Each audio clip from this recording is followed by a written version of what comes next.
right, I will.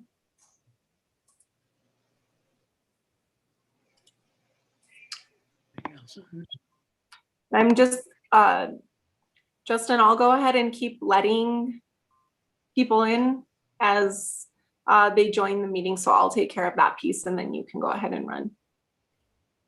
Okay. Well, I'd like to call this meeting of the Ethics and Campaign Review Board to order. It is May 6th, 2021, and it's been quite a while since we met, and it's great to see everybody. Like Ruth said, everybody's looking great. Maybe a little bit paler than usual, but we're all, looks like everybody made it through the year fine. So happy to see everybody, and I wish we were in person, but that's the way it is. So welcome back. How about why don't we go ahead and start with the roll call?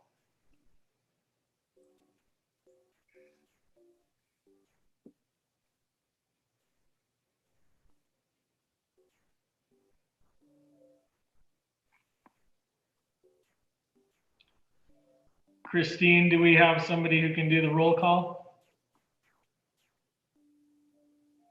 We can. Give me 1 minute and I will take care of that. Okay.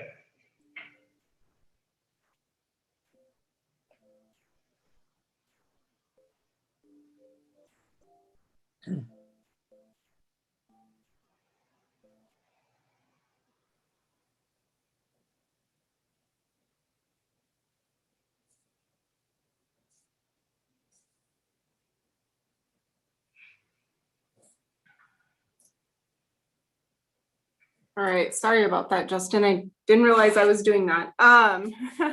Justin Miller. Here. Krista Martinez. Christina Martinez, I'm here. Christina Martinez, yes. Ruth Kovnat. Here.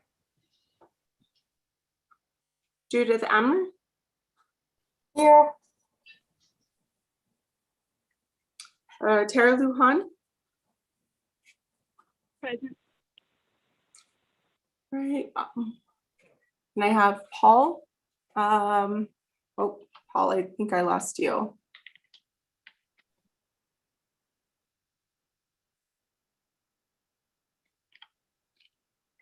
Yeah, I don't see Paul anymore either. Paul Biederman, he was present and I'm sure he'll be back. But we can go ahead. Thank you, Christine. And before we get started, as all of you know, Yolanda Behill is no longer with the city. And so the new clerk is Christina Mihelsic, who has been very helpful in getting this meeting set up and getting our issues and materials together. Christine, we're happy to have you in the position and welcome you to the city, even though I know you've been there forever, but welcome you to the city clerk's office. And anything we can do to help you and your difficult job, please let us know. And we really appreciate your helping us and helping and the help of your staff and helping us do our duties as the board. So it's nice to meet you. Christine and I met it just a couple of days ago on the phone or on a Zoom conference, and welcome on behalf of the board, and everybody's real happy that you're in this job. So thank you. Thank you, Justin. I really appreciate that. Yes, our staffs have been working hard to get this going, so we're really excited for today's meeting. And I do see that Paul kind of keeps hopping on and off, excuse me. So I'll keep letting him in, and it might just be an internet connection on his end.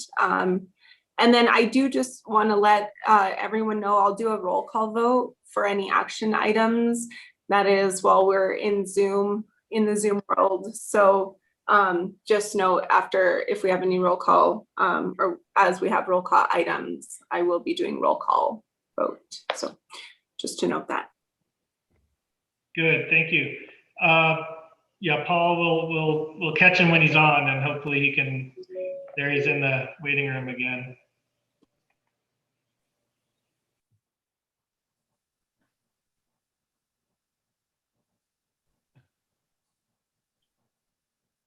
All right. It looks like he's in again. Paul, you there? Yeah. Yep, there you are. I'm here until I get kicked off again. If it happens again, I'll try to join by voice, by phone. Okay, no worries. I was doing roll calls, so I just need you to say present. Present. Awesome. Sounds good. And then Justin, you want to move on? I can keep going on with you.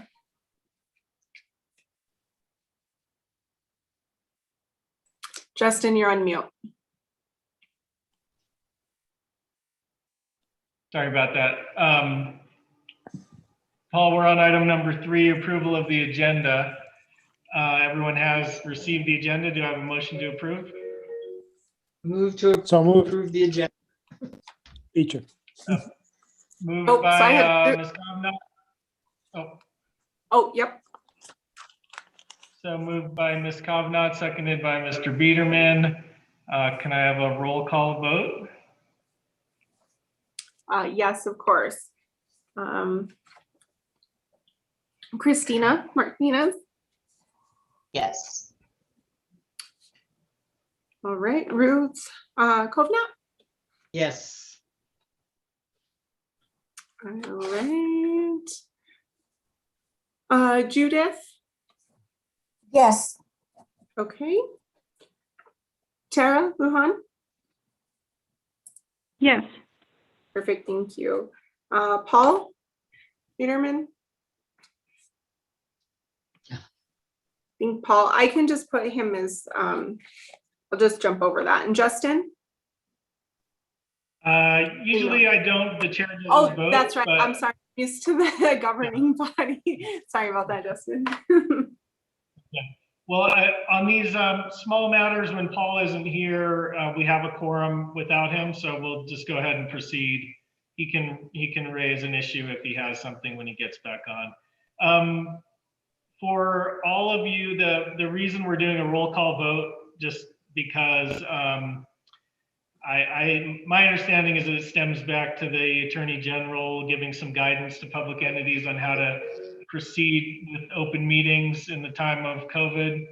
And one of the recommendations he made was for a virtual meeting, instead of a voice vote, that entities should take all action items should be voted on by a roll call. So our votes are recorded and that kind of thing. So it may seem tedious, but that's why we're doing it. Okay. Item 4, approval of the minutes from our last meeting, which was a long time ago. Everyone has received those minutes and had a chance to review them. Do I have a motion to approve the minutes from the last meeting? So moved. To approve Second. minutes. Moved by Ms. Lujan and seconded by, I believe, Ms. Amer. Christine, Was me, can we have Justin. seconded by Ms. Martinez. Can we have a roll call vote for that, please? Yes, it's always funny when a motion or a seconder is up first. Christina Martinez. Yes. Okay. Ruth Kovnat. Yes. All right. Let me make sure. Did we lose Judith also? Or did I just not see? Judy's- No, I'm here. Hello. Oh, okay. I think I just lost your video. Yeah, there I am. There you are. Yeah. Okay. Judith, Yes. Tara Lujan. Yes. All right. And Paul? Was that for the minutes? I just got back in. Yes, this is for approval of the minutes from September 12th, 2019. Okay, I approve. Okay, perfect. Thank you, Paul. Item has been approved.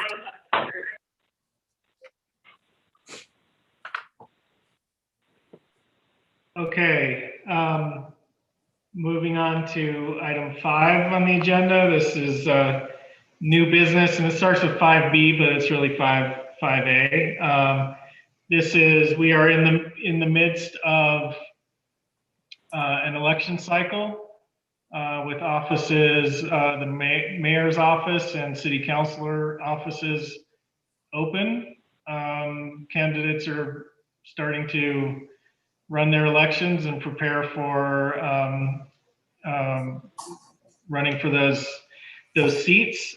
We traditionally, as the board knows, we have had a sort of a brief informational session where we introduce ourselves as the ECRB to the candidates, and the city clerk's office, the city clerk and staff may have some things to point out to the candidates, issues of rules and regulations to emphasize and make sure everybody understands and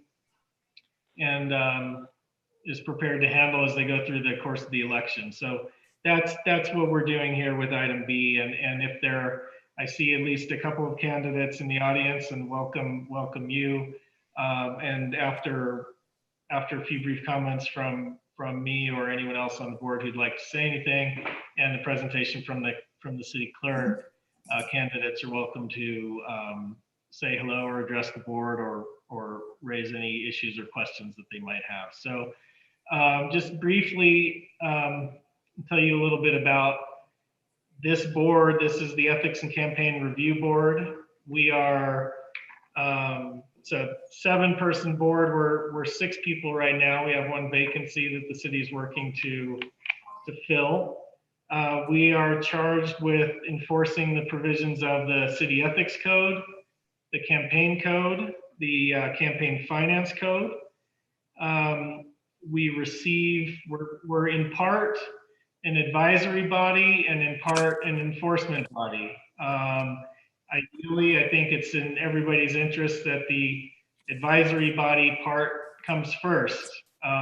We all share the interest in ensuring clean, fair, open, transparent elections, and I know that, at least speaking for myself, I really enjoy the advisory part of this board, and the enforcement part is necessary, but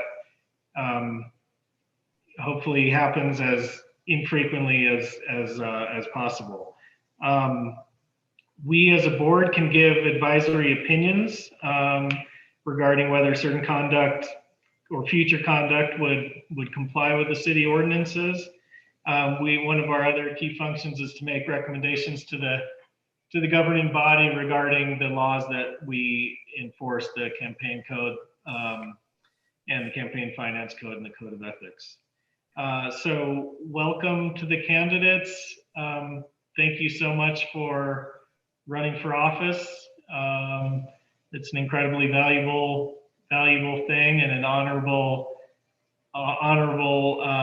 aspiration for all of you. We really appreciate the people who are willing to put themselves out there and run for office to serve the city. So thank you for doing it, and thank you for showing up here today to meet the board and hear from the city clerk. Christine, would you like to address the candidates or provide any information from your staff? Thank you, Justin.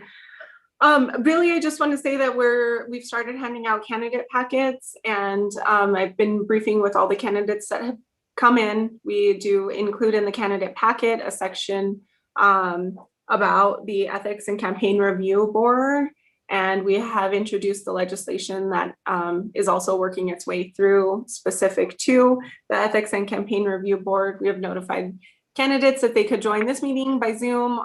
They can also always contact my office, and we can coordinate with the Ethics and Campaign Review Board if necessary. I just want to note those. We have received a few questions from candidates specific to this election that we will, I know Mr. Gutierrez is here. He had a question that I think he wanted to bring to the campaign Ethics and Campaign Review Board. I also had some other questions that candidates had kind of wanted to just clarify in terms of COVID and other things. So that's about what I have. I don't know. Again, I think we've just been providing information about the Ethics and Campaign Review Board with each candidate that we meet with, and let them know really the role and the resource that this board provides. Okay, thank you. And there, so you don't, there's no staff who wants to present about appropriateness of sign placement and removal or anything like that? Not at this time, Justin. I think maybe at a later meeting, but not at this time. Okay. Maybe for the board's benefit, do you know at this point, I believe you have started to hand out candidate packets. Has that process been going okay? And do you know how many candidates and who might be running for the particular offices, or is it too soon to say that? No, we've actually had great interest so far in some of our districts. I'm happy to share that in District 1. We currently have 4 candidates. We have Councillor Signe Lindell running for re-election. We also have Joe Hoback. We have Mr. Brian Gutierrez and Mr. Roger Carson. For District 2, we have Councillor Romero Worth seeking re-election. For District 3, we have Councillor Betha seeking re-election. For District 4, we currently have 2 candidates, Amanda Chavez, and we also have Gus Martinez in District 4. We've also received interest from just other members of the community, kind of asking questions about the process, public campaign financing. They have not decided if they are going to run for office, but there has been some interest. And then for mayor, we do have 3 candidates. We have Mayor Weber seeking re-election. And then we also have currently Councillor Joanne Behill Koppler. She's seeking the mayor position. And then we also have Miss Alexis Martinez Johnson as a candidate for mayor in our election. Great. Do you have any indication yet how many, if any, candidates will be seeking public financing? At this time, we have 2 candidates seeking public campaign financing. We have 1 candidate, a council candidate, and then we have 1 mayor candidate. Okay. Great. That's good. That's good to know. Before I open it up to the candidates, does anyone on the board have anything to ask the clerk's office or say to the candidates? I see. I'll just sort of keep an eye out for people raising their hand. I know there's probably a formal way to do it on Zoom, but Tara, I see you raising your hand, so go ahead, Ms. LaFont. Yeah, so thank you, Mr. Chairman. Can our city clerk, can you, I'm looking for you, Christine, can you let us know who are those candidates that are seeking the public finance? Sure, we have Mr. Brian Gutierrez in District 1 utilizing public campaign financing, and then Miss Alexis Martinez Johnson is also using public campaign financing. Great, thank you for, that's my only question to you, and I just want to make a comment to our candidates and just thank everyone that has put their name in to run for these offices. It's a great thing when we have many people running for the office, and appreciate your time and commitment to want to do the public service that this requires. So thank you, and that's all I have, Mr. Chairman. Thank you. Thank you, Tara, and I agree with your statements. That's well put. Anybody else from the board would like to say anything? Okay, I am not seeing any hands.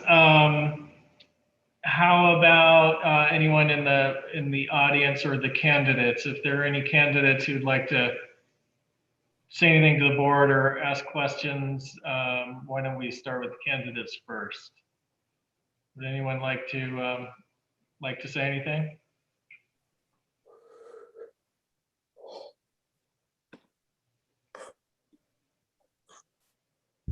Okay.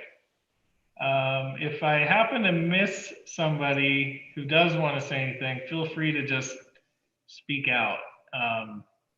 Nobody will be offended by being interrupted or anything like that. So I'm not seeing anyone.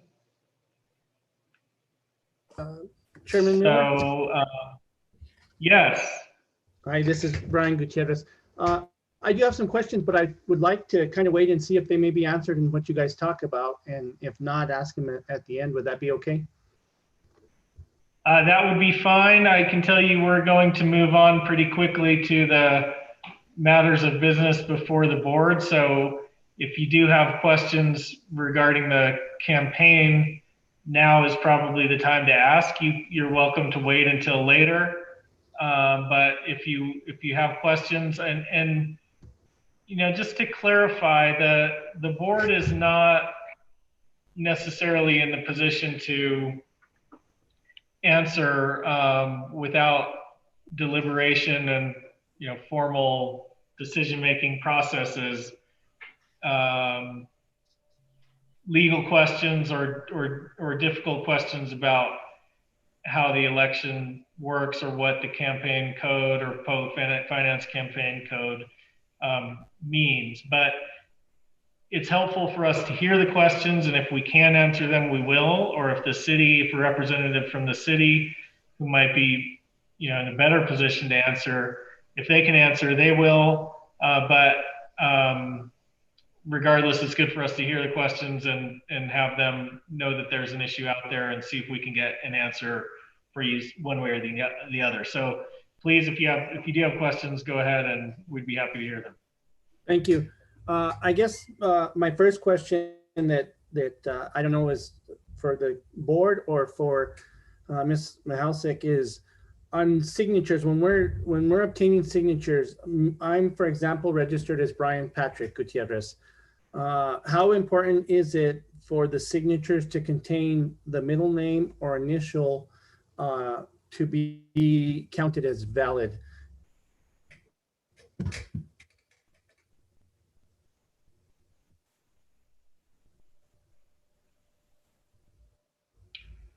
Christine, do you have an answer for that? Or Tara, I saw you raising your hand. Did you want to address that question?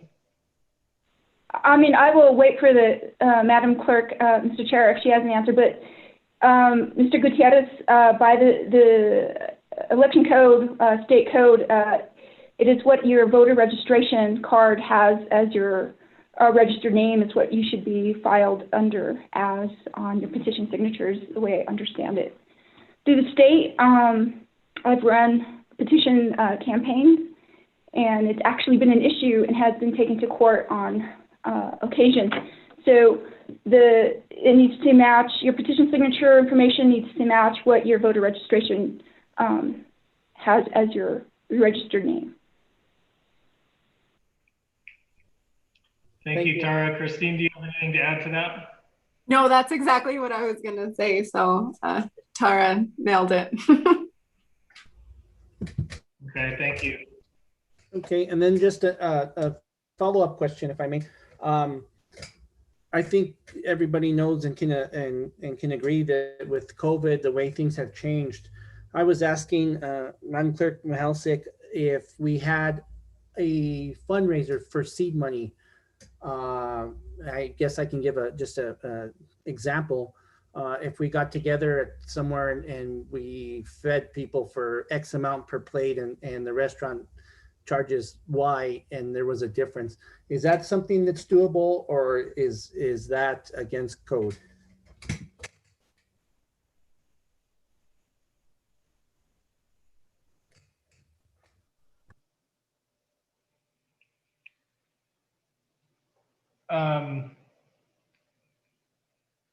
Let me make sure I understand the question. Is if you have a fundraiser and the location charges you a certain amount of money, but I guess I'm not understanding the question entirely.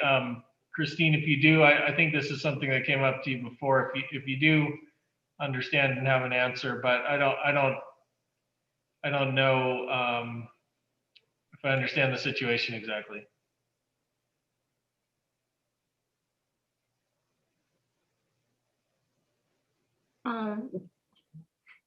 Chair Miller, I have received this question, and it's something that our office was actually seeking clarification on as it was presented during candidate pickup, packet pickup. It was the question as we perceived it to be was that if you had a fundraiser where candidates purchased a meal for a certain price, but then donated additional money or the additional funds in excess of the meal, could the fundraiser be for seed money?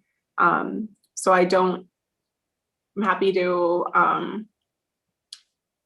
work on that. I noted at the time of packet pickup that it was something we would have to review and get back to Mr. Gutierrez about if the board would like to review that, or if there is a response that they would like to provide now. That's also. Yeah, why don't we just take that as the type of question that I think should be directed to the clerk's office, and it sounds like you're working on it, and Mr. Gutierrez, if you can check in and see if you can get an answer or some clarification on that, I think that's the best way to handle that. Was there anything else? No, that's it. Thank you, Chair Miller and the board, and I'll just stay and listen to the rest of this. Great. Well, thank you for being here again, and thank you for running. And I hope between the board and the clerk, we can get your questions answered to give you some clarity on that. So thank you. Is there anybody else in the audience or among the candidates that would like to say anything?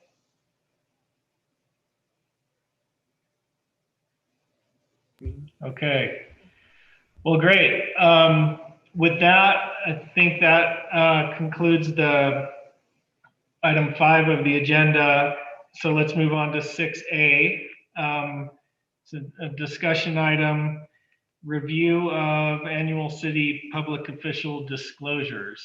To my recollection, this is not something that the board has done before, although it's in the ordinance, in the city ordinances, we are, that's one of our duties. The city has provided to the board as part of your packet the public official disclosures for city councilors and I think city councilors and the mayor, if I remember right. I have looked at them. I don't know that there is, what we are charged with doing is reviewing the public official disclosures. We don't have any real duty other than that. So they've been provided to us. We have looked at them, and if there are any questions or concerns about them, we can talk about them, but there's no real action for us to take. So with that, I'll open it up to the board, other members, and if there are any comments or questions. Ms. Kovnat, I see you raising your hand. My question simply is, do we have disclosures from all the candidates? You named, for instance, some mayoral candidates, and I don't recall having seen disclosures from all of them. I may have overlooked it. These are disclosures of public officials, so not candidates. So these are okay. akin to the disclosures that are required of us as board members too. So people who are running for office would not, as of yet, have filled these out. Thank you.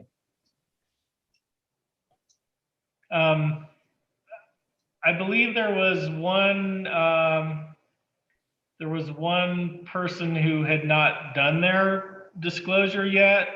And maybe this is a question for Christine. Has that been completed, or is that something that your office just tries to stay on top of the public officials and ensure that they eventually get it filed? Or do you have a plan for that, or an explanation, or how that works? Yes, we reached back out to the individual that has not submitted theirs so that we can get a copy of it. I think that this year, because of COVID, it was a bit harder to get a few of the signatures, but we are working on that and hope to have that in place. And then we will ask for new disclosures again at the beginning of the new fiscal year. So in July, we'll have the disclosure statements sent out again. And I think we'll be sending them with electronic signature this second round. So I think it'll be a bit easier for them to fill out. Okay. I think that's about it for that item, unless anybody has other comments or questions. All right, seeing none.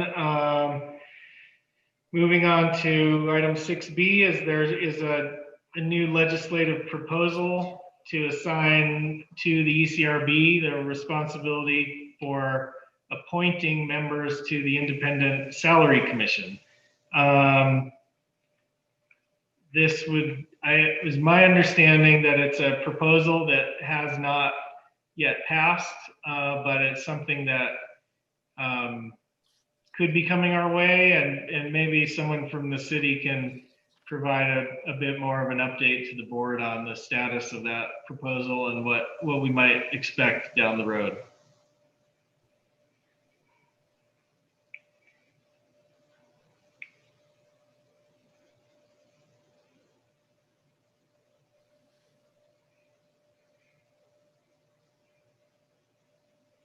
Oh, hi, Erin. Looks like you're on mute. Yeah, this is Erin McSherry, the city attorney. Thanks everyone for being here. I thought I'd jump in, but I see Councilor Garcia is also on, and Jesse Guillen, I think, is staff listed on this legislation, but it is listed for public hearing and will be heading to the governing body. I think it's already passed 2 committees, but I don't know if Councilor Garcia wants to say anything about it as well. He's one of the sponsors. Sure. Thank you, Madam City Attorney. This is a bill being sponsored by myself and Councilor Lindell. As folks might be aware, we're making some changes to the mayor's salary commission, and one of the proposed changes that is now in front of the governing body is to determine who appoints membership on this body. With that, the new suggestion is for this body, your body, to be the appointers. You would also, with this change, you would also have the opportunity to elect the chair as well. Before the mayor would appoint the chair, and we are now proposing that the board nominate their own chair, and then the chair would still keep the same. They would recommend their vice chair. So I'm happy to answer any questions that any of the board members might have. Thank you, Councilor Garcia. Does anyone have any questions? I see Ms. Lujan, please. Thank you, Mr. Chair, and Councilor Garcia. How many members will be appointed to the board, and what are their duties, I guess? Thank you for the question, Ms. Lujan. So there are, with the prior changes, with the existing language there, we're not changing the numbers, and I'll go through those. And I'll run through the membership. It's 7 members. 1 be a member of the Santa Fe Chamber of Commerce. 1 be a representative of neighborhood association. 1 be a representative of a community organization. 1 shall be a current or retired attorney or judge. 1 shall be a representative of human resources industry or an employment consultant. 1 shall be a current retired chief executive officer, and 1 shall be appointed at large. So 7 total. Thank you, Councilor. And I guess their duties would be to to administer what the provisions are for the mayoral salary and can you talk a little bit about that? And if there are any changes that you're proposing? So with this changes in front of us, it's just changing who appoints the membership of this commission. In previous changes, we changed the timeline. We just adopted a brand new timeline, given that the city is now under an election timeline. We used to hold our elections in the spring. Now we're holding them in the fall time in November. So we just changed that timeline in regards to when the committee should meet, et cetera. We're not changing anything in those regards. The committee's duties are to review respective other municipalities and any other jurisdictions to determine what the appropriate salary for the mayor shall be. And they will be doing this at least once every 4 years. Wonderful. Thank you, Mr. Chair. Thank you, Councilor Garcia. We appreciate those answers. Sure, absolutely. Mr. Biederman.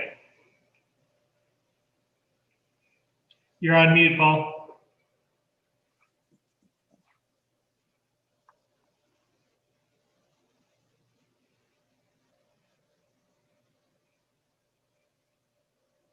Thanks for waiting there. I wasn't able to get on through my computer, so I'm using my iPad. I've never done Zoom over my iPad before, so I found the mute button. Yeah, I understand the value of taking the politics out of the appointment process, and I know that I don't consider us to be politically driven as much as any elected officials would necessarily be. It's not an insult, it's just the way it is. But I am concerned, just thinking in advance of what might happen. The 7-member commission is very carefully constructed to represent a variety of interests, a disparity of interests, Chamber of Commerce, community organization, human resources specialists, and so on. And that's a good thing. I think that's a very good approach.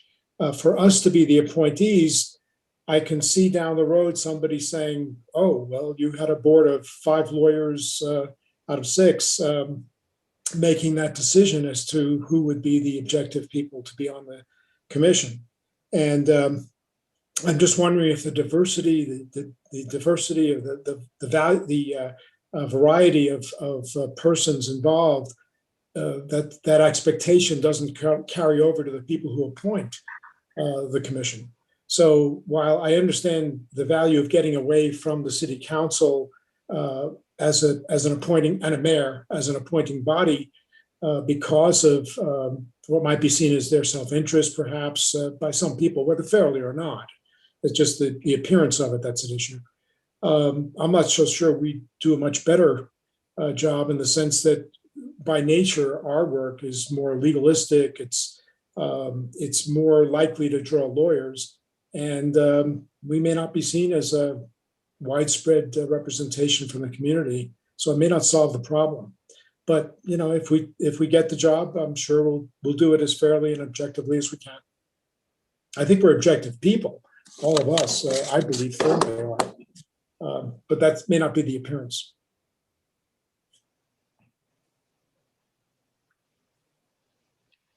Thank you, Paul. Anyone else? Hi, Aaron. Were you raising let's go with, I see Christina. Why don't we take a board member question or comment first? I'm wondering what the process would be. Would people submit their names, or would we select independently? Chairman Miller, may I take that? That was actually exactly what I wanted to alert the board to. Ahead, Aaron. Thank you. We did a couple other changes that happened with the timeline change. As an application process has been established. So the opportunity to apply is now required to be posted by the city clerk's office, and applications designating which seat an applicant is interested in, but not requiring them to fill that specific seat, would be required as part of the process going forward, regardless who makes the appointment. So that's another change that was implemented. Also, the Chamber of Commerce has been made more generic to be a local chamber of commerce, not specifically the Santa Fe Chamber of Commerce. So it could also be the Hispanic Chamber or the Green Chamber or any other chamber that might be in Santa Fe. Good, that's good to know. Anyone else have a comment or question? Okay, so we can expect that the city council will address this fairly soon, I suppose, and then would this say it passed? Is this likely to come to the board at a particular time, or I guess it would be like any other office on a board or a commission, that if there's a vacancy, we'd hear about it and the process would start, and so it would just be something that might come to us every once in a while, or when member terms expire or something like that. Does that make sense? Okay. I'm Yeah, seeing so, nodding, so. Yeah, Mr. Chair, members of the board, this is going to be in front of the governing body on May 26th. So that's when we will ultimately determine if we want to approve this bill or not. And then with the bill that was passed previously, these effects will ultimately take effect, and correct me if I'm wrong, Aaron, in 2024 or 2025. So not for a couple of years would this salary commission be meeting to determine the salary of the mayor. It would not take effect for this upcoming election cycle. Chairman Miller, that's accurate. The appointment of the new committee members, I think, would be in 2023, 24 for the following election. So it would be more than a year in advance of the following election, so that we wouldn't have any announced candidates at the time that the members serve. So it wouldn't be the following year. I believe it's in 2 years, basically. Good. Okay, well, thank you so much for informing us about it. We'll stay tuned, and if it comes to us in 2023 or after that, then we'll be happy to do our part. So thank you. All right. Let's see that. Okay, we're going to go on to item 7A. Is a discussion and possible action on amendments to the election code to one, adjust threshold contributions or expenditure amounts that trigger reporting requirements. And two is a separate, there was also on the agenda, you'll see that changes to address procedures to resolve tie votes. So we have the City Attorney's Office, Marcos Martinez, and Jesse, who's on the line here, Jesse Guillen, worked with haste and dispatch to prepare a bill for our consideration on the first point, with some help from others, including Mr. Harrington, who's also on the line. We do not have, correct me if I'm wrong, Marcos, but I don't think we have a draft. We did not receive a draft on the procedures regarding the tie votes, right? That's correct. We have not Okay. put a draft together yet. So why don't we do this, since that, I'll just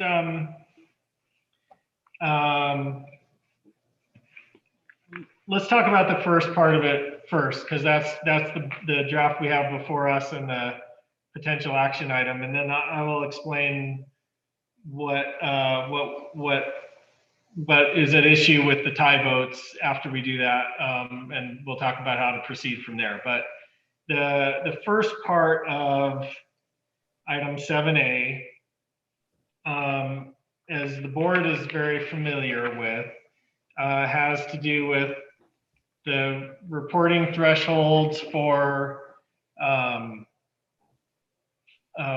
or the registration thresholds for a political committee and reporting thresholds for independent expenditures and reporting of contributions to political candidates and committees. And we all know that this issue has been the subject of dispute before, and specifically the Rio Grande Foundation lawsuit that arose out of questions about the constitutionality of the city's thresholds in previous elections. The essential question is what level of expenditures and contributions are required, what amounts are required before those expenditures and contributions need to be identified in reports to the city by candidates and committees. There are obviously, as we know, competing tensions here, in that we want to encourage participation in elections and contributions to candidates and expenditures and people to get involved with supporting candidates and supporting ballot issues. On the other hand, the city also has an interest in knowing about the efforts that are made to influence elections, including of candidates and ballot proposals. So those we have competing interests of encouraging participation and information about people and entities who are participating in elections. So we have, as we all know, the challenge to the city code by the Rio Grande Foundation had to do with at least in part, with the thresholds that are in the code and whether they are too low. Too low, and that requires basically any participation, even at a very small level, to be reported and detailed reporting provided to the city. So this bill attempts to bring, the draft attempts to bring those thresholds up a little bit to line them up better with what we understand are perhaps the prevailing thoughts around the country on what courts have, the thresholds that courts have approved and recognized as constitutional, and also to line up those thresholds a little bit better with the state laws and regulations that have changed over the last few years. Just briefly, what this bill does in summary is it adopts a spending threshold that must be met before an organization needs to register as a political committee. So that's one thing. And that's in section 9-2.3N, involving the definition of political committee. And what it does is add it adds a criteria to the definition of a political committee, where the political committee would have to make expenditures of $5,000 before that entity is required to register as a political committee. In other words, so where before there was no level, now would be 5,000. So an entity that just participates in a minimal way and doesn't spend a lot of money trying to influence an election would not have to register as a political committee until they meet that spending threshold. The second thing that the bill does is it raises the threshold that must be met before independent people or entities are required to report those independent expenditures, and it raises that threshold from $250 to $500. That's in section 9-2.6, and then there are some other edits to that section to make it a little bit cleaner. It's been added to and amended over the years and was a little bit just little bit opaque and kind of difficult to understand. So there's some cleanup that's been done to that. And then the third major thing is that it establishes a threshold of $25 before individual contributions to candidates or political committees must be separately reported. So a committee could receive contributions of small amounts, $10, $15, $20, and not have to separately identify the source of that contribution or more information about that. But once contributions hit the $25 threshold, even in the aggregate, then the reporting requirements would be triggered for that. So that's just a brief summary of the bill. I will open it up to discussion, questions and comments. We have Marcos here and Jesse's here, the legal office and the drafter. So thank you both for being here.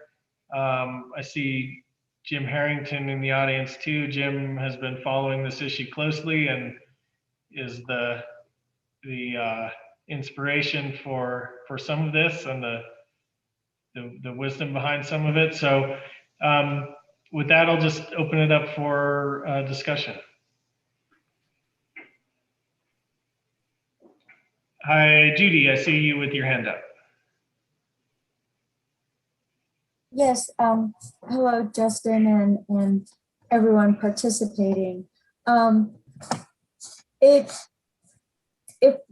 there was no limit, we're putting in N2 has expended $5,000 or more. So am I correct in stating that you could have been a political committee right now before the amendments with $0?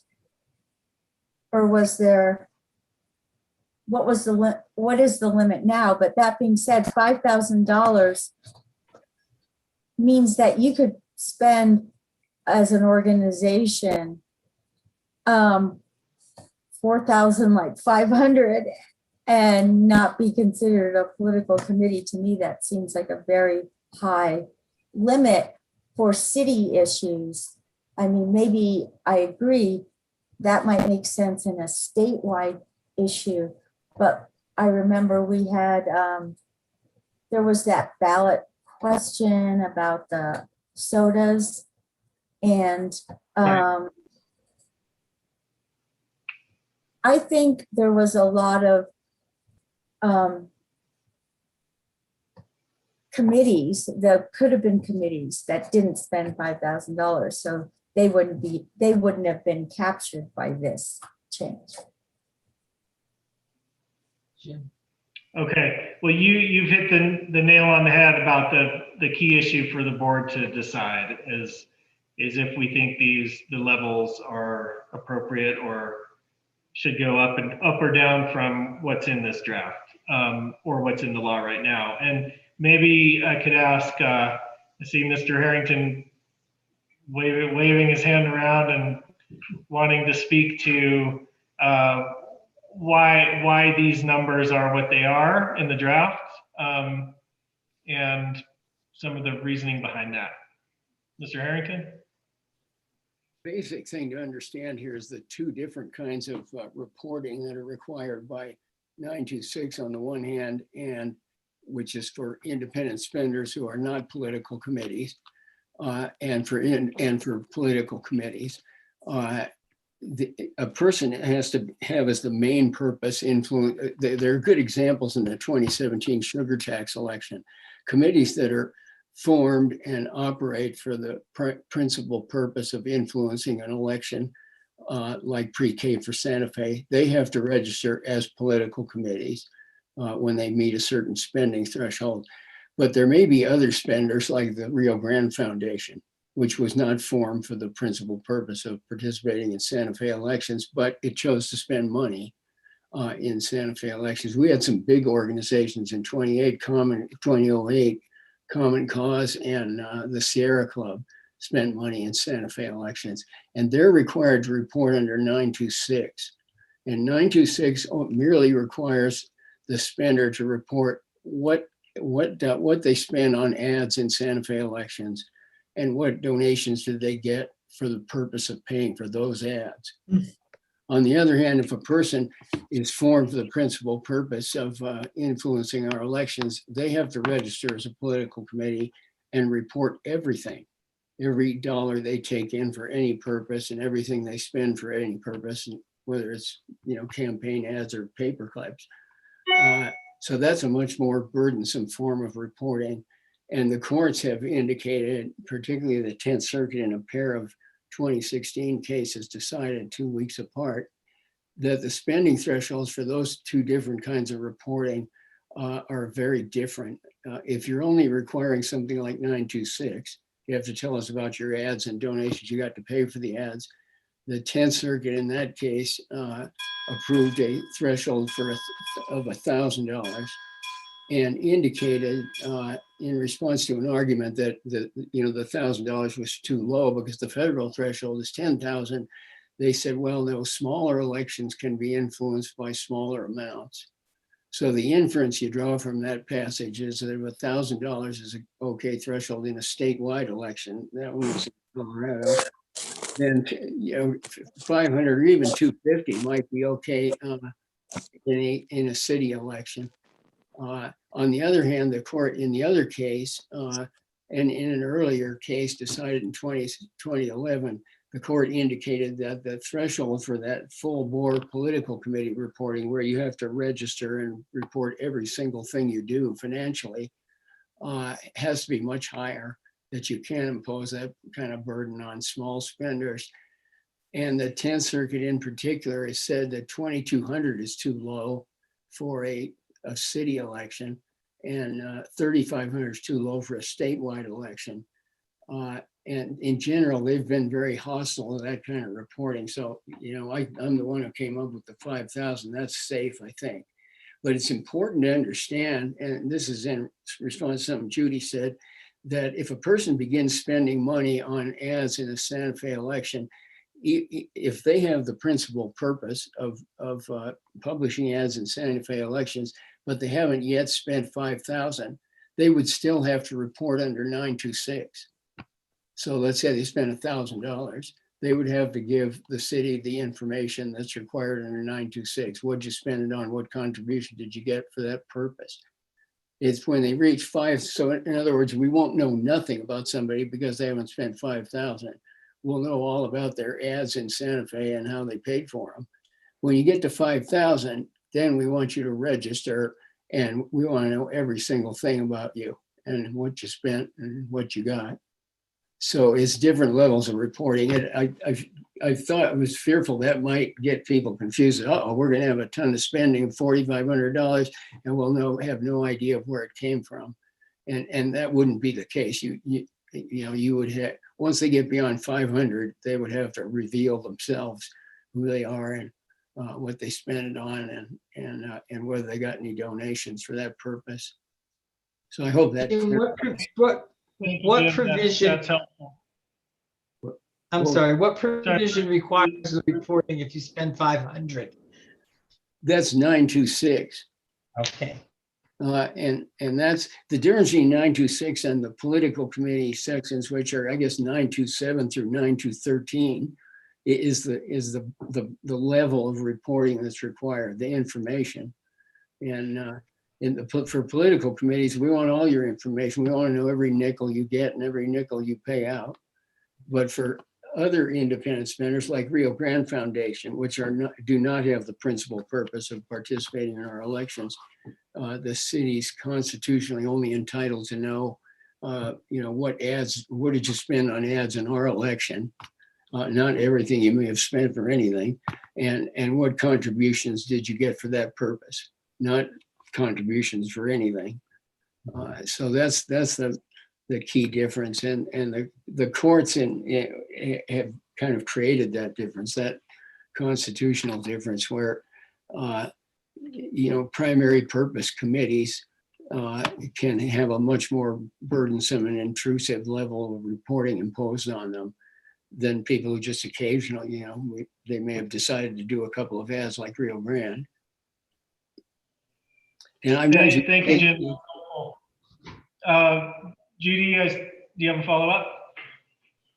Yeah, so I do understand what you said, Jim. So, but I don't, when you read 926A, it says any person or entity, and it didn't jump out at me, but maybe it's just me, that included entities that ultimately become political committees. Do you see what I'm saying? So. Yeah. I think, it says that anybody in the world who does what's covered in 926 has to report what that section requires. And then if you get to 5,000 and your primary purpose is our elections, then you have to report not only that information, you still have to report that information, of course, but you have to report all your spending and all your contributions. That's the line you cross. And a good example is, pre-K for Santa Fe was a political committee. That's why they were formed, and that's what they were operating for, was our election. Rio Grande was not. They've been around forever, and they do lots of other things. Yeah, so basically what you're saying in 926 is the word entity includes entities that ultimately spend $5,000 and become political committees. Right, except at that point, they would stop looking to 926 to define their obligations. They would look to 9 to 11 and says, oh, now we got to report everything we do. That's the change. Okay.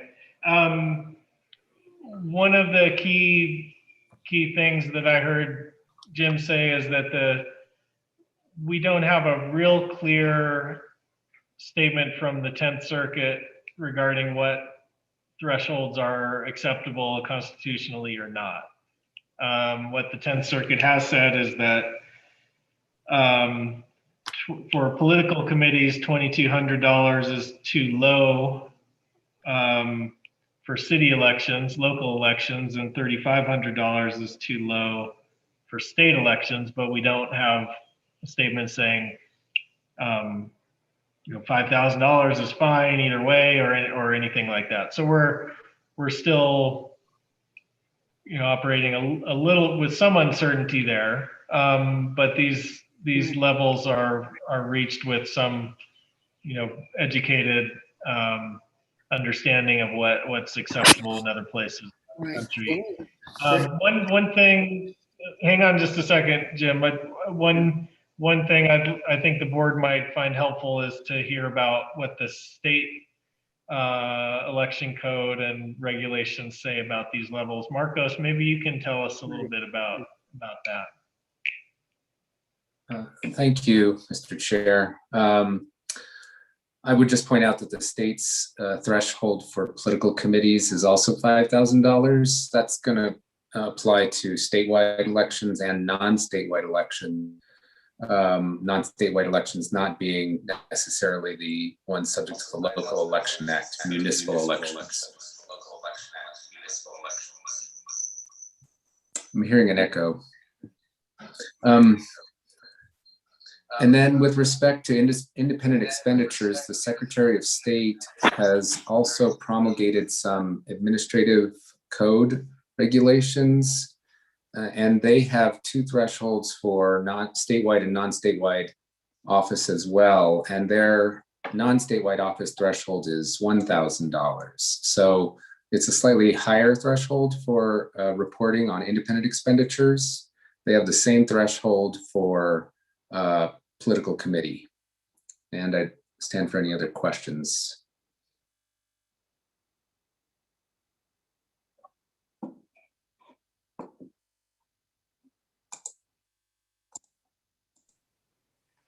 Sorry, any questions for Marcos? Tara, do I see you with your hand up? Yeah, so just to clarify that, Mr. Chair, Marco, so you're saying the threshold for independent expenditures for non-statewide races is 1,000, and I'm sorry I didn't catch what you said for statewide races. What is the threshold? I paid less attention to that. I think it's $3,000, and I'm pulling it up right now to verify that number.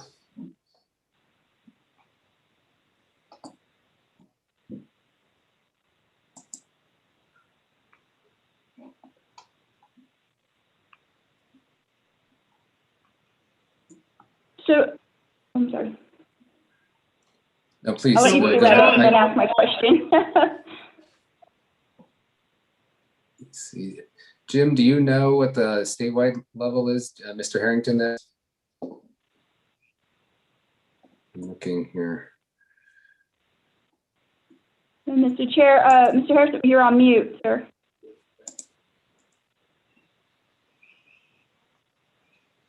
Jim, if you're talking to us, you're on mute. I'm unmuted. Yeah. Okay. Yeah, it's 3,000, Marcos. And on the point, I think Marcos made the point that maybe it should be 1,926, and there's certainly something to be said for that. It would be an amount that's actually been approved for that kind of reporting scheme by the 10th Circuit. It's very safe. The reason that I recommended 500 was that the 10th Circuit in approving the 1,000 and rejecting an argument that it should be higher because the federal threshold was higher, said, smaller elections can be influenced by smaller amounts. 1,000 is good for a statewide. So I, inferred from that, well, 500 ought to be good for a city. But 1,000 does have the thing going for it that amount has actually been approved by the 10th Circuit for this kind of a reporting scheme. So if you want to be perfectly safe, the cost would be, somebody could put out a flyer for $800 and not have to report anything. Yes, yeah, thank you, Mr. Chair. Thank you for that, Mr. Harrison. I think I would, what I'm trying to evaluate here is that alignment with the state code, and also what Judith said. And what you're talking about, what we need for the local type of elections, and creating our own thresholds is what we've done in the past, obviously. And I think that moving along those lines, understanding the differences between local elections, excuse me, and even state district elections and statewide elections are all very different. But what I would say is trending is the amount of money that's being spent in all these types of elections. And I think that we need to be aware of that. And maybe if we could have some kind of, I don't know if we're allowed to ask that, or if we can get that, some kind of analysis of how that meter has actually moved and what the cost of those elections are looking like and how they are changing. I think that that is important at looking at as we're trying to make these recommendations. Thank you, Mr. Chair. Thank you. Paul, did I see you with your hand up a while ago? Sorry to skip over you. No, can you hear me okay? Because I've been having some problems, obviously. Yeah, the answer is no. No other questions are taken care of. Okay, Paul, you seem to be connected through two devices, and that's probably that could be what's causing your feedback. So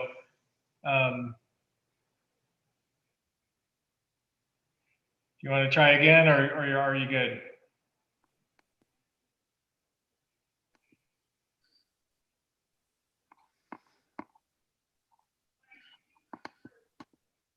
Okay.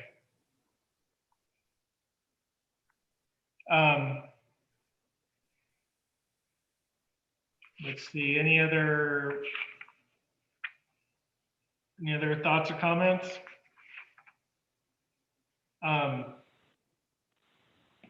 Just to, yeah, go. So I'm sorry, Mr. Chair. Yeah, so just if I can go back to what I was saying, Mr. Chair, I'm sorry, but if we could get some of that information, I think that would be really important, and just with our analysis with the, making these types of determinations, because it's important to see how that trend is moving. And I think I guess I can direct the question to Mr. Harrison. If you have that information, if you see, if you can let us know how, that amount of money, the money that's being spent on these elections is changing. And even with the public financing, we're starting to see that it's not being utilized as much as it was in the past, at least by the way I see things. And what that does with us making these recommendations for these thresholds, I think is an important information as we review this.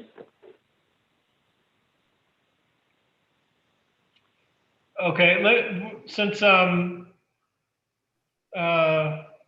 Tara's raising the possibility of doing a little more research and work and understanding the how these or my understanding of your question is what amounts of spending are we seeing in local elections that would be affected by this ordinance, and maybe in Santa Fe or in other places, to get a sense of how impactful these thresholds might be.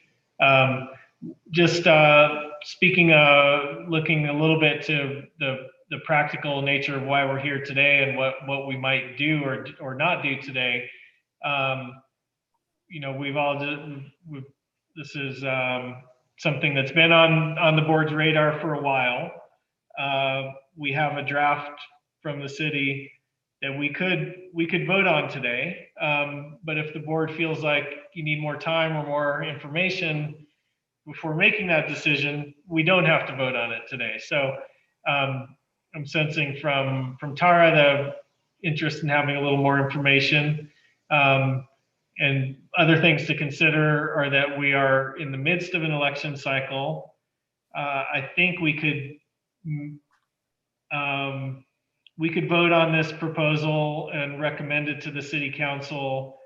I don't think we need to wait because we're in the middle of a cycle, because of it could be applicable, become effective later, and not throw a wrench into the works now. But those are just all things for us to consider while we're talking here. Paul, I see you raising your hand now. Why don't you go ahead and see if we can hear you okay? Yes, I appreciate Tara's remarks, and I thought about the same. I think that balancing, I think there's been enough work done that balancing maybe the interest in precision against the fact that we are in an election cycle. I mean, right now, the rules that we have in place are going to apply in November. I do think it's possible, unless I'm mistaken, that if we act and then the council picks it up and acts quickly enough, these rules, the amended rules, could apply to the current election cycle. Or am I wrong about that? That's my understanding too, and maybe Marcos, maybe you could weigh in on that. Do you have an answer? I mean, I think they could, depending on when the body the various bodies, this body and the governing body act, assuming they would approve or move to amend the ordinances.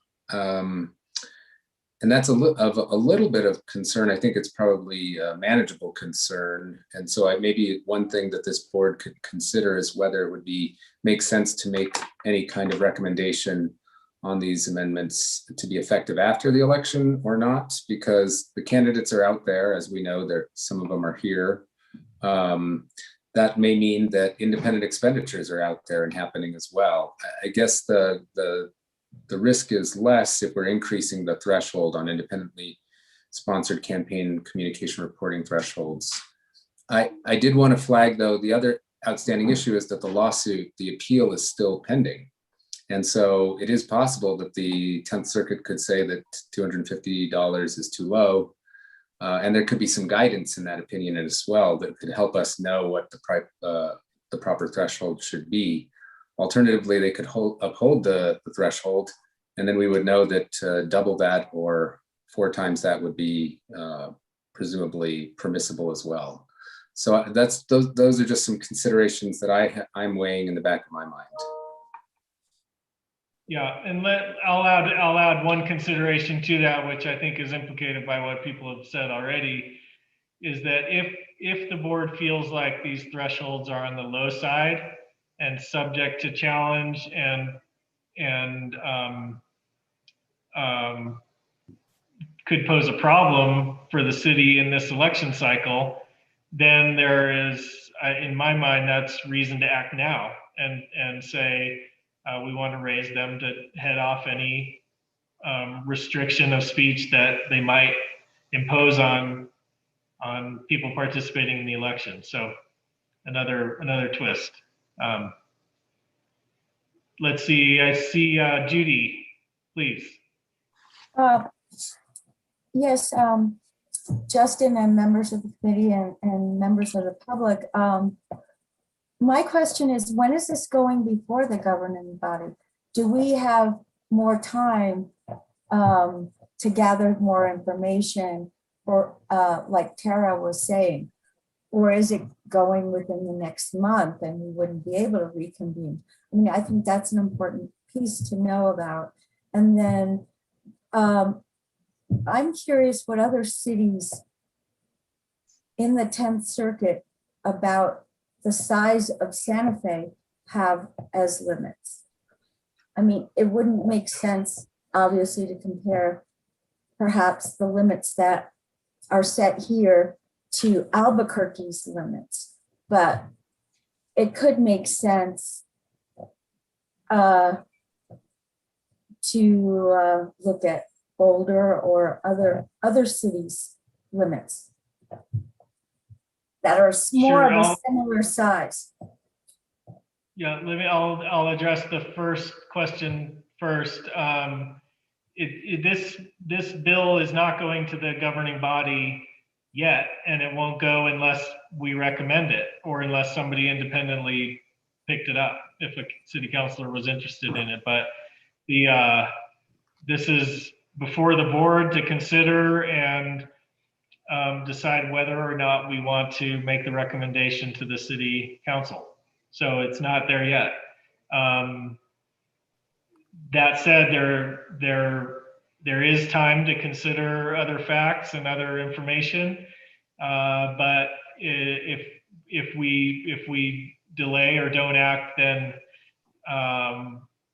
we have to weigh the interest in getting more information and having more time to make a decision against the possibility that the thresholds are low and will be subject to challenge in this election. So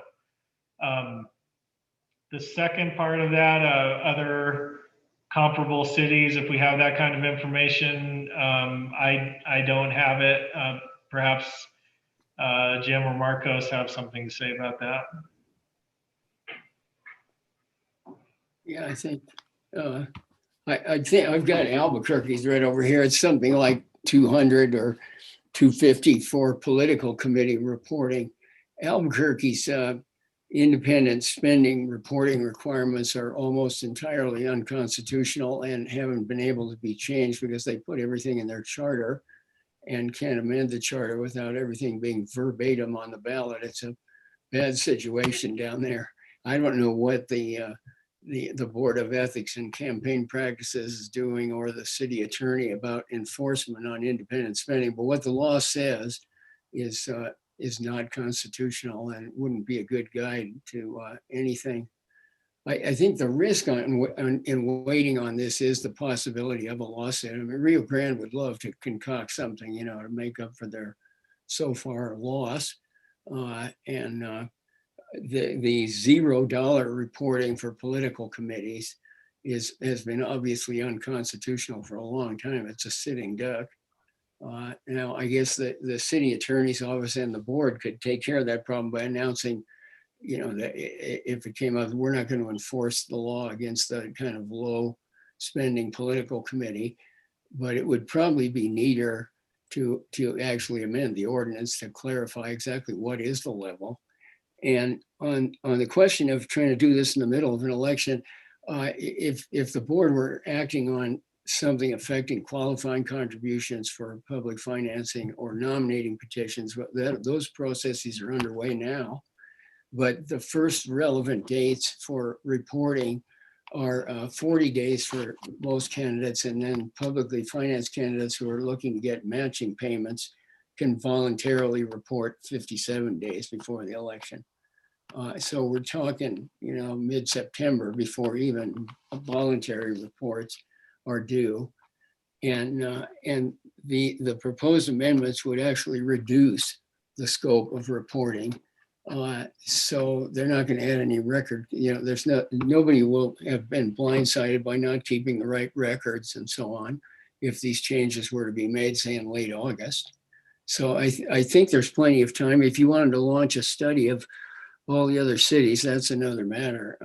I think we're lucky in this circuit to have pretty clear guidance from those two cases.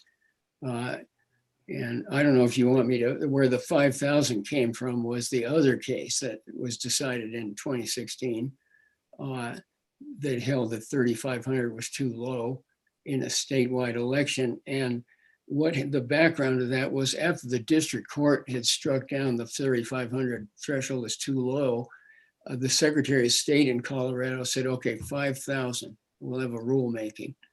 And I think Common Cause Colorado made a very unwise move. They filed a lawsuit in the Colorado state courts, and the Colorado Supreme Court held the Secretary of State doesn't have any authority to do that. She has to keep enforcing case by case the $200 threshold, even though we know it's going to be rejected by the federal courts over and over.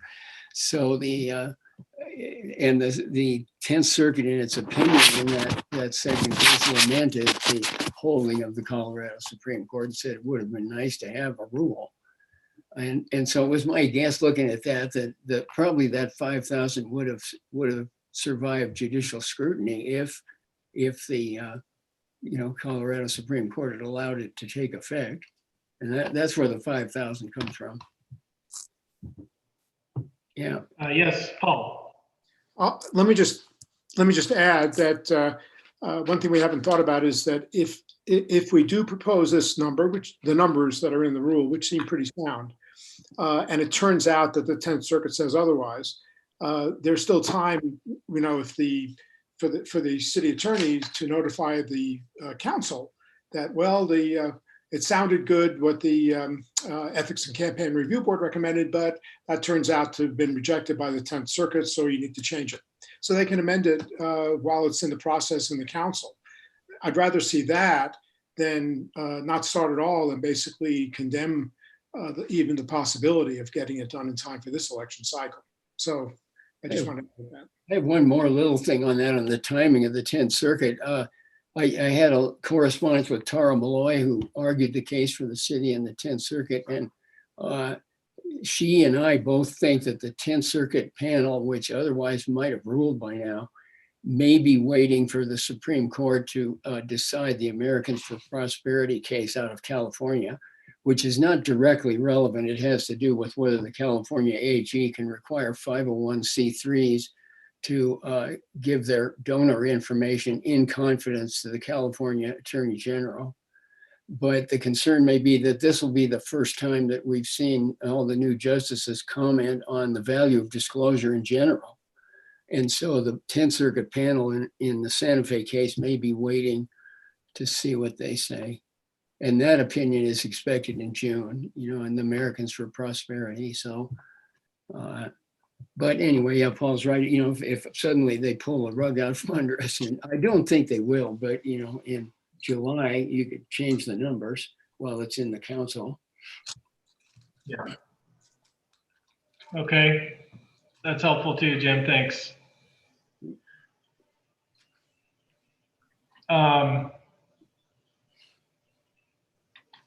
Any other comment, questions? Motion? Paul, I see you put your hand up again. Motion? Sure. Please, if anyone would like to make a motion, go right ahead. Yeah, I would. I'd like to move that we adopt the draft rule amendments under item 7 regarding the threshold contribution expenditures. Yeah, contributions or expenditures. Great. Do I have a second? I'll second. Okay. The motion is to recommend these changes as drafted to the city council, made by Mr. Biederman and seconded by Ms. Amer. Is there any further discussion on the motion? Yes, Tara. Yeah, so I just think that I would like some more information before I take a vote on this. But I understand where we are talking about where we are with the courts and the recommendations and so forth, and not even having those recommendations in place yet. And moving forward with this, I understand that we can then further amend down the road. But I just feel like it's better governance to maybe wait until June, and that still would give us time if we think that we're going to get some guidance from the courts. That I don't see a harm. I know the motion's made, I understand that, but I just want to, put that out there, that I just think that making, moving forward with something like this, I think having the full information is just more important to me than, moving something forward without having everything in place or recommendations or waiting on recommendations. To me is just, I just think it's better that we would wait, but I guess I can explain my vote after we take it. But I would just like more information and more time on this. I think that we are in the middle of an election cycle, and I hearing all the information, and I just don't understand what the expedience is in making this decision today. So I just want to put it out there that that's how I feel on this. And not that this is bad, not that that I don't agree with this. I do like alignment, but I'd also like to have some further information. So I'm just going to put that there and take our vote since we have the motion. Thank you, Mr. Chair. Thank you, members. I just found. Thank you. And understood. Ms. Cognott?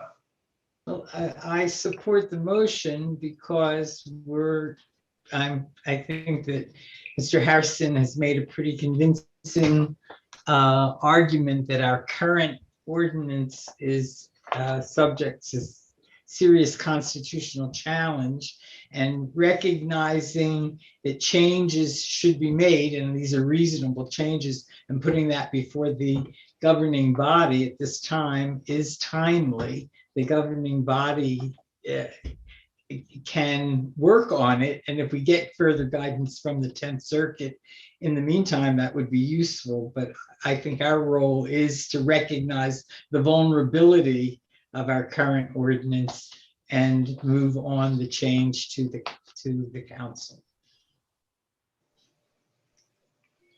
Okay. Any further discussion on the motion? Okay, seeing none, I'd like to put the matter to a vote. Christine, could you do the roll call for the vote? Yes. Christina Martinez, I vote yes. Ruth Kovnat, I vote yes. Judith, Mayor? Yes, yes, Perfect, thank you. Tara Lujan, I vote yes, and I'd like to explain my vote. perfect. And Paul? And Yes. Devin? Yes. All right, Chair, motion has been approved. You didn't ask for the chair. Paul, I only vote in cases of a tie, so. Really? Okay. Oh, We haven't met in so long. I forgot about that. Sorry about that. Tara, please, you asked to explain your vote, and thank you, and I really appreciate your comments from before too, so please go ahead. Yeah, I appreciate that. And I do understand, that we are, talking about being in the alignments and getting this straight because of pressing court matters. But I just feel like, it just doubles the work if we're going to have to come back. And I just like to make the sound judgment when we have the information before us. And that's really where I'm at with that. I understand what's going on. I think most of us have been on this committee for a duration of when these issues came about, and even when we were first deciding. Oh, just lost connection. We can hear you fine. Okay. So when we first, were deciding what these thresholds were going to be, and, that's when we had Attorney Gina Zamora with the city. And I think that it's just, it just would give me more sound information, or to make a sound informed place of where we want to be, and regarding our local to state alignment, even federal, what we're waiting on, some of the federal litigation to come forward for information from those courts. It's just it just would be more sound in my position to have that available. But I do understand where we are right now and where we've come from in making these adjustments in the past, and even coming where we are now. So I just appreciate the time to speak and to be part of the conversation right now. Thank you. Yeah, thank you. I'm just a couple thoughts on that, because I think it's important. I think the questions you raise and the concerns you raise are important. And if you have those questions and concerns, I'm sure the city council will too. And keep in mind, all we're doing today is making a recommendation to the city council. And we can take this and start it moving through the process of presenting it to the council and seeing if there's a councilor who wants to sponsor the legislation. And we know that will take time, and there will be questions along the way. And what I'm hearing is that it might be a good idea for the board, or for one or two of us to do some of that work, Tara, that you're talking about, and answer those questions and be able to present and explain to the councilors how the board arrived at these numbers and why. So if anyone would like to participate in that effort, I think that would be helpful if one or maybe two of us could agree to kind of help this recommendation forward and see if we can do what it takes to get it heard by the city council with the information that they might need to. Judy, were you volunteering? Was that your hand up to volunteer? No, I put it down very quickly. No, I don't. I had something to say, and in terms of volunteering, I may or may not.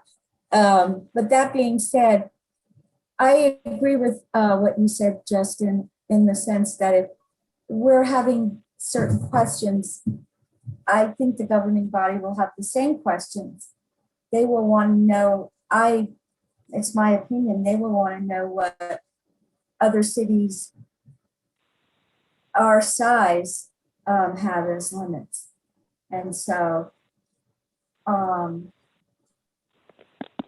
don't think they'll want to look to Albuquerque, and I agree with what Jim said. Albuquerque wouldn't be, as given what their limits are, it wouldn't be one that you would tell them to look at. But yeah, I would like to explain my vote is I agree with Jim, what Jim said, and what you said, Justin, which is that we should recommend it being changed because we have the information that the limits are too low.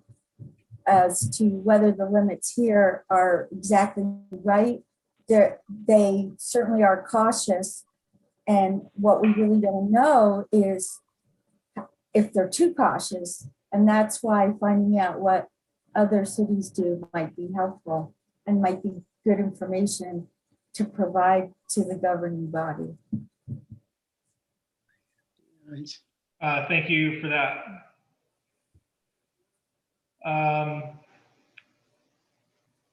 Well, maybe I'll just come right out and ask, does anybody want to sort of step up and help the next steps here and sort of in shepherding this recommendation forward and including working with the city a little bit on what might be necessary to present it to the governing body, and information that might help that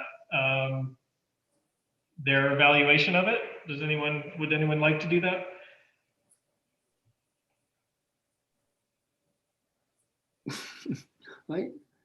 I volunteer. Can you hear me, Mr. Chair? This is Tara. Yes, I can.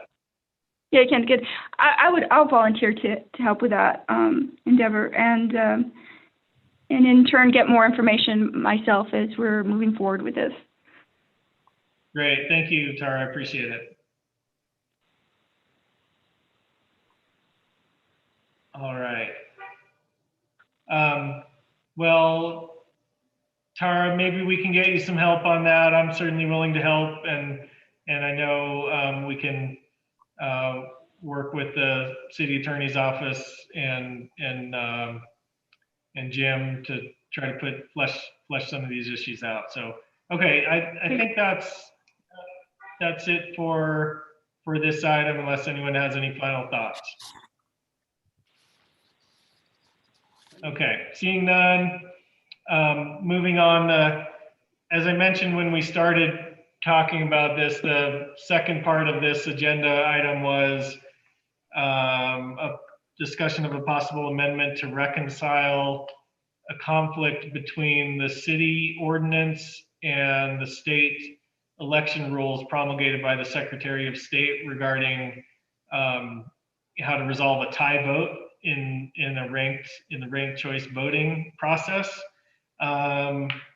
Right now, the city ordinance says a tie vote, I believe, should be resolved by is it drawing of lots or drawing of straws or something like that, whereas the chosen by lot. So what the city code says is that if there is a tie between two candidates, the candidate to eliminate shall be chosen by lot. The state code promulgated by the Secretary of State says, and that those rules are applicable to local elections like those in Santa Fe, says that if there is a tie between candidates at any stage in the tabulation of a ranked choice vote, the tie is resolved in favor of the candidate who received the greatest number of combined first choice votes and transferred votes, and then it goes on with a little more detail. So the issue is a conflict between city code and state regulations. We think it would be a good idea to reconcile the two, and whether we would do that by changing the code to just line up with what the state does, or something else. But we don't really have what we need to make a decision today.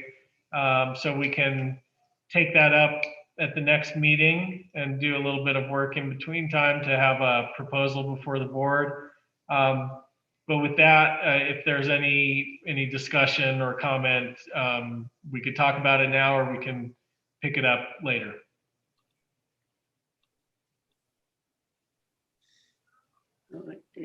Okay, yes, Paul. Well, the only thing I'll say is that I think that aren't we going to be compelled to use the state Secretary of State's rules? I mean, I think, as I understand it, that is where we have to go anyway. So why don't we just agree to ask the city attorney to provide us with appropriate amendment language, and we can adopt it at our next meeting, unless there's some choice that I'm not aware of. I don't think we have a discretion. I think you're right. You're cutting to the quick of it. I think that's right. As it is now, there are just competing statements of what's required, and it would raise the possibility of a challenge from whoever lost, according to if the city applied the state rules, which it probably is obligated to do, then whoever lost according to that process could challenge it based on the way the city ordinance is written, and vice versa. So it'd be a good idea. And I'm fine with that. If the city attorney's office could start the work on preparing a reconciliation type amendment then to the code, then we'll pick it up at the next meeting. Thank you, Mr. Chair. It seems like a very straightforward amendment to prepare, and I don't think that would be much trouble at all. Good, thank you. Any other comment from the board? All right. Seeing none, let's move on to item 7B, which everybody is familiar with. Just as a brief recap, the board, the city council said that provided the board with the authority to enact a regulation permitting the use of electronic signatures on certain forms. This board has talked about the issue at a couple past board meetings and had a subcommittee with Christina and Tara working on it, and I think Seth was on that committee too. And so it's been a lingering issue that I think the board should address and either decide that we can do it and want to do it, or not. So I don't think we're not in a position to make a decision on the outcome today, but I just want to make sure it's back on our radar and we put the work into it to get it done pretty soon. So maybe Christina, how about you? Could you just kind of recap things a little bit from your perspective? I think you know more about this than any of the rest of us. Sure. If everyone reviewed the minutes, I think you'll remember that at our last meeting in September of 2019, we spent a lot of time on this. And one of the things I had done prior to that meeting was do a bunch of legal research to try and figure out whether the conclusions made by Zach Chandler in a couple of memos from 2013 and 2017 were correct. He had determined that electronic signatures could not be used. I sort of disagreed with that. I think that we can decide to use them in Santa Fe if we want to. I think that we might be required to do so under the state's electronic, I'm missing the name of it, it's right in front of me, under their Electronic Signature Act that basically says that electronic signatures may be used. But I think where the wrinkle comes in is that so our rules of practice and procedure, they give us the authority to enforce the campaign code, the ethics code, various things. They don't give us authority to create rules that then must be followed. The ordinance 2018-28 gave us that authority, but something that was raised at the last meeting, and I think is still an issue that we as a board have to decide, is whether that was an appropriate delegation of power. The minutes from the last meeting indicated that the city attorney's office was going to look into this. One of the questions that came up last time was, do other boards like the Ecrb promulgate rules? And that was kind of unclear. So I'd like to hear from the city attorney on whether it thinks that the delegation of authority was appropriate and whether we can promulgate the rules ourselves or if that's something for the governing body. But in the meantime, at the last meeting, then candidate, now Councilor Garcia had mentioned that Albuquerque collects various things electronically. And so I looked into that a little bit, and it's true that there was a pilot program for the 2019 election cycle. It was, at that point, they allowed candidates who were seeking public financing to do online qualifying contributions electronically through a special website. And they were also allowed to collect petition signatures through a website. This was something that the Albuquerque City Clerk's Office did in conjunction with the Secretary of State. And it's now become, I think, the way that they're doing it. So they're just like last month in April, they launched 2 new websites. They were developed in conjunction again with the Secretary of State. And there's one for the petition signatures. So the signatures that don't require money just to get on the ballot. And then they also have one for the qualifying contributions for public financing.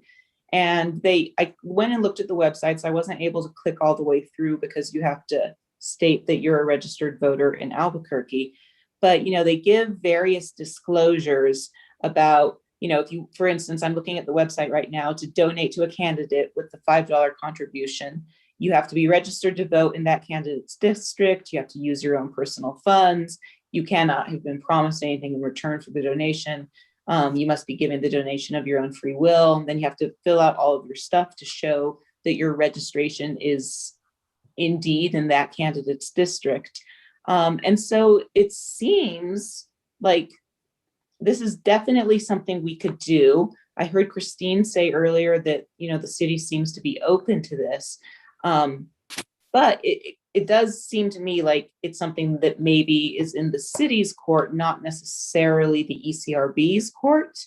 And so I think we should discuss that and determine how we want to proceed. Maybe it's that the ECRB puts together a recommendation for consideration by the governing body, and then they enact whatever needs to be enacted by ordinance. I also think that we could, call the city clerk, Ethan Watson, in Albuquerque and figure out exactly how they did it. Because their sites verify the voter's registration against the Secretary of State's voter registration before allowing it. And so they seem to have it figured out. I certainly don't think we need to be recreating the wheel. But as Justin noted, we have been talking about this for several meetings, and I don't know, I think we just need to decide a clear path forward at this meeting. Thank you, Christina. Any thoughts from the board? Mr. Chair, this is Tara. If no one else has their hand up, I can't see, but if they do, I can wait. Okay. No, go right ahead. Okay, so what everything that Christina said, yes, absolutely, Albuquerque is doing this, and I think in going through this past year, plus with the COVID in place right now, and a lot of other measures have been put into place for electronic signatures where otherwise they were never used. Has put more information out and more support out for us to get this done. And I think it's a convenient way. It's convenient for our clerks. It's convenient, for the process. And I want to say that there might have been an issue with the data. Not an issue, but there's some information about collecting the data and getting that data to the clerks. But I'm not completely sure on that, but I think that this is a very clear path, and I support it. I think that it makes things convenient, especially in what we've been going through with COVID, and I think it's brought that conversation to the forefront of how we do business electronically and updating how we get things done, and just efficiently, effectively, and conveniently and safely. So I would say all support of what Christina said, and thank you, Christine, for all that work that you did. And yes, we should move forward today on that. Thank you, Mr. Chair. Thank you, Tara. Christine, did I see you with your hand up? Did you have a comment? I'm sure. I know one of the things that has come up before was a concern about the difficulties of implementation of something that the board would recommend. And I know the board always tries to be sensitive to what our decisions, what kind of impact our decisions have on the operations of the clerk's office. So I'm sure people would love to hear your thoughts on the matter. Thank you, Chair Miller. I am in full support of this. It was one of the first things I looked at when I first was appointed. I will note that after extensive discussions with the city of Albuquerque, this was not a project that they just, they've been working on this. And one of my concerns was time frame. I don't know. We've been working towards it. It's not something that seems feasible for this election, given kind of the data and coordination, purchase orders, programming. As I've mentioned, it was something I really wanted to bring on board, and just don't feel like I had really enough time from my appointment to when we started. But I do want to note that I'm in full support of it, have been working with the city of Albuquerque to kind of go through their process and see the companies that they use, their RFP, to really put almost everything online. So I don't know, I would say I'm absolutely in support of it. I don't know that we could pull it off for this election, especially because we already have had candidates picking up their $5 qualifying contribution forms that started on Monday. But I, most definitely moving forward, have 150% interest in this. And this is probably day one on the job.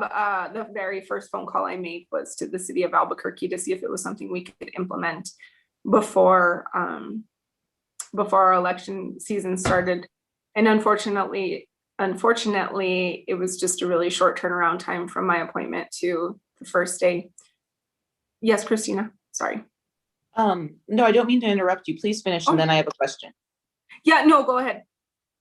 So what did you learn from the city of Albuquerque on how they, set up the websites, and whether they had issues about, the fee? Is there a fee that the website charges like a vendor normally does? Those kind of things.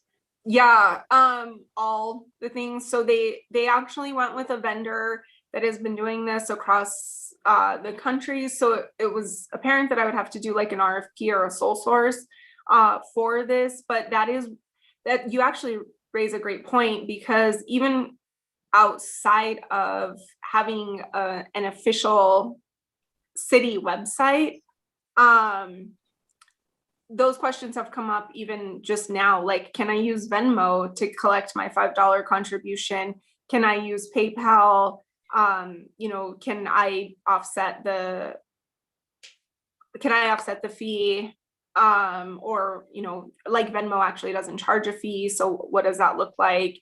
But yes, those were some of the things I went through with the city of Albuquerque. I believe they were able to find out that, believe through their transaction, there is no fee, or the city of Albuquerque might be offsetting the transaction fee so that it's just a straight $5 contribution, and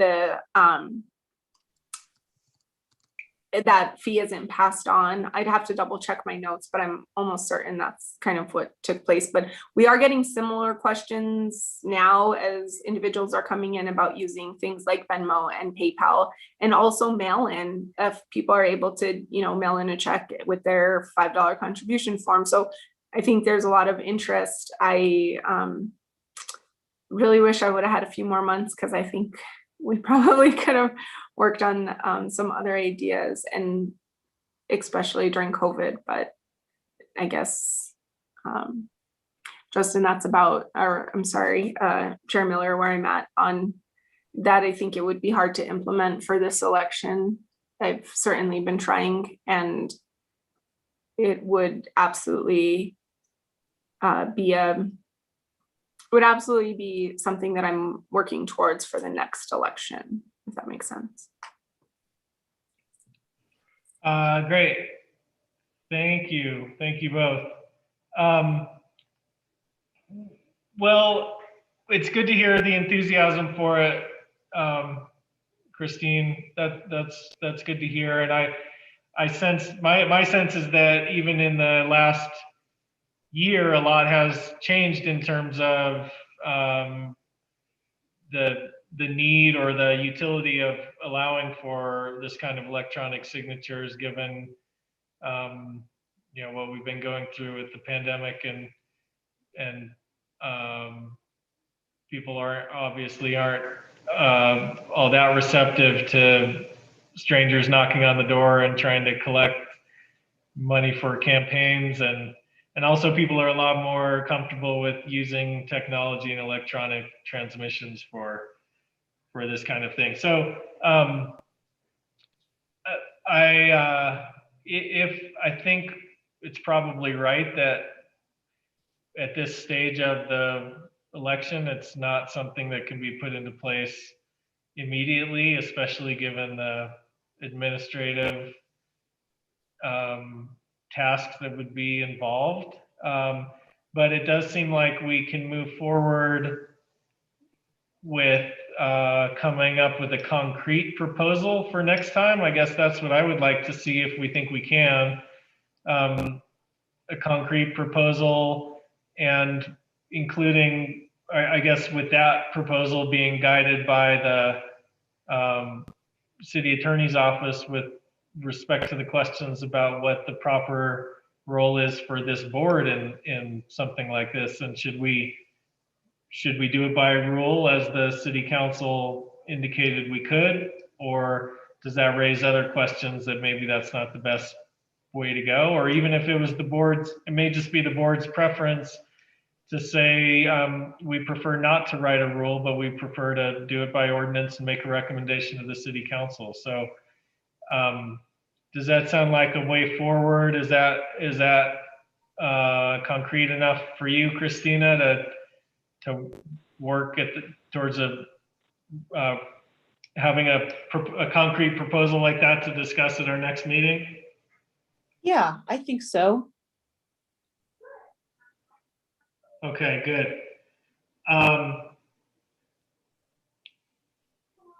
think we can make that work, and that sounds good to me. Are there any other comments from the board on this issue?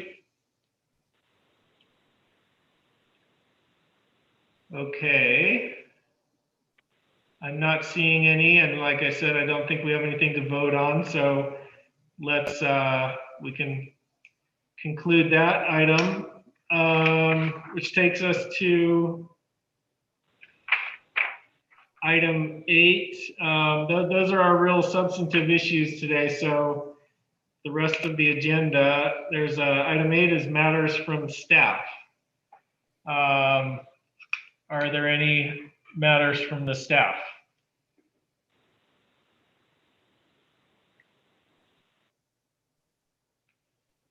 Okay, I'm not seeing any. Thank you, Marcos and Christine and Aaron and Jesse, very much for being here to help the board today. We really appreciate it. So thank you for that. Item 9, matters from the committee. Are there any matters that board members would like to talk about? All right, I'm not seeing any matters from the board either. Hello, Ruth. How you doing?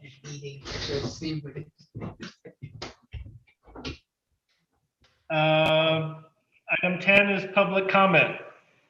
Would anyone of the public like to speak? I see Mr. Harrington, your hand is up, please. Yeah, just a comment on something that was asked at the very beginning of the meeting by Mr. Gutierrez about publicly financed candidates having events at restaurants.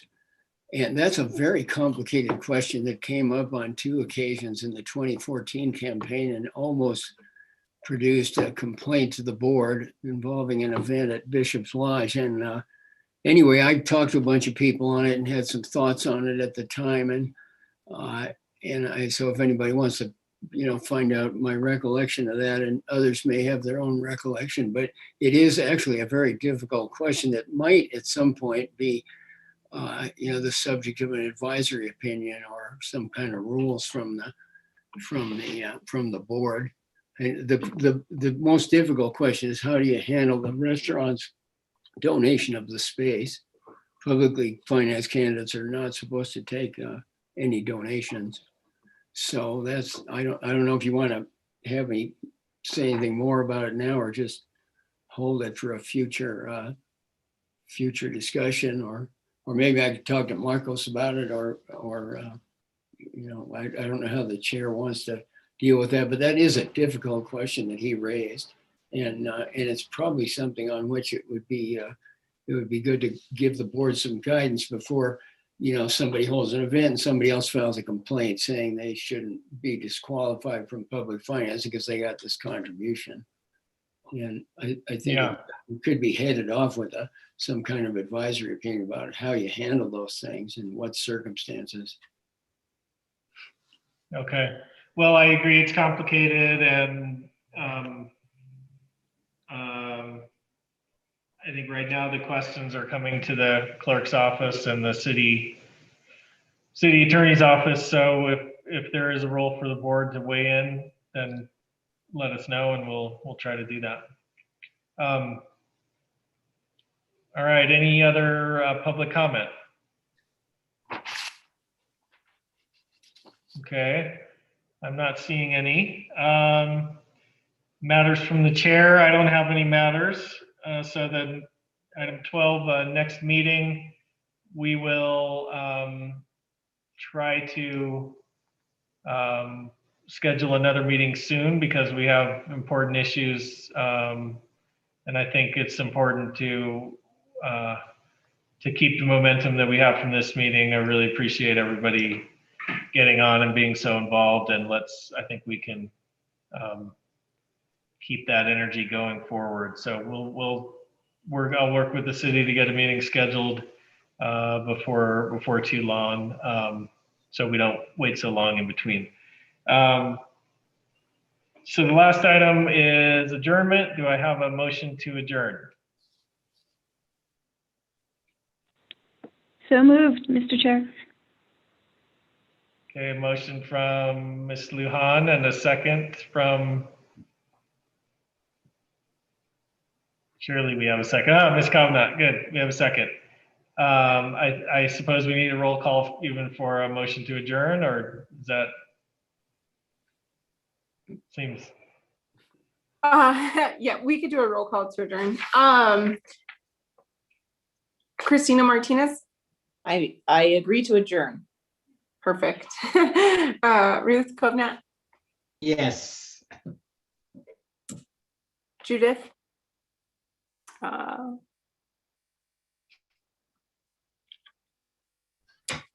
Judith Amir. She's muted. Yeah, she'll need to unmute herself to, let's see. I imagine we'll have enough votes to adjourn without. I think so too. I was gonna skip to Tara. Yes. Lujan. Perfect. Yes. Thank you. All right. Guys can adjourn. Okay. Thank you, everyone. Thank you, Mr. Good Chair. to Thank you, everyone. See everyone.